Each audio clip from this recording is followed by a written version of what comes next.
ખરેખર તો મનસુખભાઈના વિચારો સેટિંગ કરવાના છે. મનસુખભાઈ અમે એમ કહીએ છીએ ભાઈ કામ કરવા છે, આપણે ચેકિંગ માટે અધિકારીઓને મોકલી તો એ સેટિંગ શબ્દ સાંભળે છે. એની માનસિકતા પૈસાની છે. વર્ષો ત્યાં છેલ્લા 4 વર્ષથી મનસુખભાઈ આ જ કામ કરે છે. આક્ષેપ પ્રતિ આક્ષેપ ખૂબ કરે છે. ખરેખર તમે લોકો ત્યાં જઈને જોયા હો તો અમે બધા એને સમતોલન રાખીને કામ કરીએ છીએ અને મનસુખભાઈ જિલ્લા પંચાયત કે અધિકારી ઉપર ખોટા આક્ષેપ કરે છે એની અમે લોકો બાહેંધરી આપી છે. રાજુભાઈ એ વિડીયો ફોટો એમ કહે છે કે કેટલીક કેનાલો છે એમાં તિરાડો પડી છે, હકીકત એમાં શું? ખરેખર એકાદ બે જગ્યાએ કદાચ ફોલ્ટ હશે તો એજન્સીને બ્લેકલિસ્ટ કરવામાં આવશે.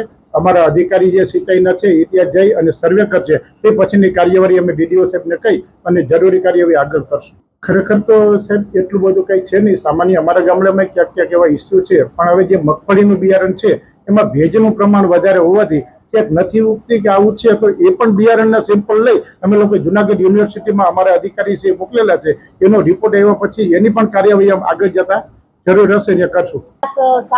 સામાન્ય સભામાં 101 થી 45 પ્રશ્નો હતા અને વધારે જે ચેક ડેમો રસ્તાઓ, એના શિક્ષણમાં જે ઓરડાઓ ખરાબ થઈ ગયા હોય કે કોઈ બાળકોને ક્યાંય અકસ્માત ન થાય તેના માટેના બધા પ્રશ્નો લીધા હતા. આપણે જોઈને તો અત્યારે રાજકોટ જિલ્લામાં કે ઓરડાઓ દ્વારા જે પોપડા પડે કે પછી કોઈ જાનહાનિ થાય એ માટે અધિકારીઓ શ્રીઓ અમે કીધું કે ભાઈ ક્યાંય બી આવા જર્જરિત ઓરડા હોય તો બાળકોને ત્યાં બેસાડતા નહીં, બહાર તેને શિફ્ટ કરજો એટલે કાંઈ મોટી જાનહાનિ થાય નહીં. અમે બધાએ આ ટીમે સર્વે કર્યું છે. જ્યાં જ્યાં જર્જરિત ઓરડા હોય ને ત્યાં ભાડે રાખી અને બાળકોને શિફ્ટ કરવામાં આવ્યા છે.